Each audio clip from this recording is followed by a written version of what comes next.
황교안 법무부 장관이 취임 1년 6개월을 맞는 언론 인터뷰를 통해서 그동안의 성과로 진보당 해산심판 청구와 이석기 의원 내란음모 사건 수사를 꼽았습니다. 기가 찰 오르십니다.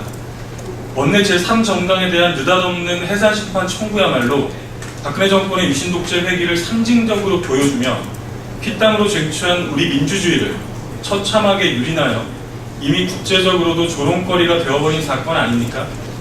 황 장관이 제1의 1로 생각했다는 헌법 가치 회복이란 것이 우리가 알고 있는 지금의 헌법인지 아니면 1972년 국회를 해산하고 정치활동을 금지하고 전국에 비상계엄령을 내렸던 유신헌법인지 되묻지 않을 수가 없습니다. 황교안 장관은 말도 안 되는 억지 궤변을 늘어놓기 전에 스스로도 최선을 다했다던 내란음모 사건의 이번 항소심 판결에 대한 입장부터 내놓아야 합니다. 국정원과 검찰이 주장했던 RO에 의한 내란음모가 모두 기각되지 않았습니까? 인터뷰에서는 또 내란음모 사건이 정당해산 심판 청구의 단초가 되었다고 말했습니다. 적어도 본인의 주장대로 법치주의를 운운하기 위해서는 응당 그 근거가 사라진 정당해산 심판 청구부터 철회하는 것이 제대로 된 순서 아니겠습니까? 철면피도 이런 철면피가 없습니다. 도무지 최소한의 양심과 도리, 부끄러움이라고는 찾아볼 수가 없습니다.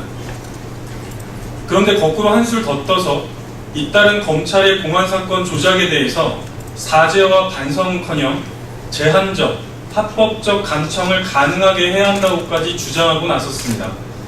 이제 한층 더 노골적으로 억압과 통제가 일상화된 국민감시, 독재국가로 나아가겠다는 것 아닙니까? 황교안 장관에게 묻겠습니다. 문제를 일으킨 검사들에게는 징계뿐 아니라 징계 부과금 제도까지 도입했다고 합니다. 그렇다면 끊임없이 문제를 야기하는 장관은 어떻게 해야 옳겠습니까? 벌써 늦어도 한참 늦었습니다. 시대를 거꾸로 돌리려는 작태를 중단하고 즉각 사퇴하십시오. 예, 두 번째입니다. 미국이 대인주례 사용 중단 입장을 밝히면서 한반도에서만 사용하겠다고 밝혔습니다. 귀를 의심케 하는 미 국무부의 뻔뻔한 발언을 강력히 규탄하며 즉각 철회와 우리 국민들에 대한 사과를 요구합니다. 이른바 강대국이라면서 휘두르는 오만 방자하기 짝이 없는 횡포이자 폭력입니다. 대인주례는 가장 전형적인 비인도적 무기로 국제적으로도 1999년부터 오타와 협약을 통해서 적극적으로 제거하고 있습니다. 그런데 도대체 미국이 무슨 권리와 자격으로 우리 한반도에서의 대인주례 사용을 선언한단 말입니까? 박근혜 대통령과 정부 당국이야말로 분명하게 입장을 밝혀야 합니다. 국민적 논의와 동의 절차도 없이 미국의 이런 말도 안 되는 잔인한 권리를 양도한 것이 정부 당국입니까? 대인주례를 한반도에 풀어놓고서 인도주의적 조치라느니 중대한 진전이라느니 하는 미 오바마 대통령과 미 정부 당국의 말은 모두 당치도 않은 소리입니다. 필요하다면 자국에 대해서나 검토하십시오. 이제야말로 냉전과 대립의 시대에서 평화와 통일의 시대로 전환해야 할 때입니다. 대인주례는 물론 핵무기의 전면적 금지를 포함하여 적극적인 군축 논의에 나서야 합니다.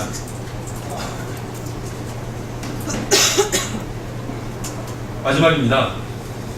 대한적십자사가 오늘 중앙회를 열어서 성주그룹 김성주 회장을 차기 총재로 선출했습니다.